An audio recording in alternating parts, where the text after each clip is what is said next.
You know, the problem with three-door hatchbacks is that sometimes they're just not that exciting, which is why Vauxhall are making this, the Astra GTC. Now, it's not just a three-door version of the five-door hatchback, it's pretty much an all-new car, and the only thing they share in common, apparently externally, is the door handle. Now, in addition to looking different, the Astra GTC is longer, lower and wider than the five-door hatchback, and Vauxhall have also been tinkering with the suspension system to make sure the car is as good to drive as it is to look at. So, what are the Astra GTC's chances of success? Let's ask members of the What Car Radar test team and find out. I like the styling of it. It's much nicer than I thought it was going to be. I've seen pictures of it on paper and it looks a little bit bland, but in the flesh it's quite a sleek looking car. I think it's quite a nice car to look at. There's nothing you can really say that I dislike about it. It's got good boot size. The only thing is the rear side mirrors are tiny. Windows? Yes. What did I say? Mirrors. Oh, sorry. Windows are tiny. That's the only thing I would say, but it's not a real moan. No. It'll be interesting to see what the VXR is though. I actually like all the shape of it. It's a nice rounded shape. I like the way the lights show up on it as well, rear and front. When they split, where they got the boot open so you can still see the lights. That's quite good.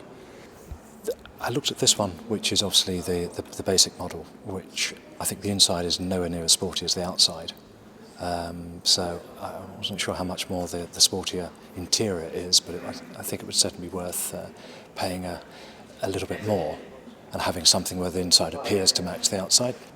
Inside is nice. I think there's far too many switches. It's got a great German sort of feel, so the buttons are much better quality. The touch of the knobs is better. It seems like a nice place to be.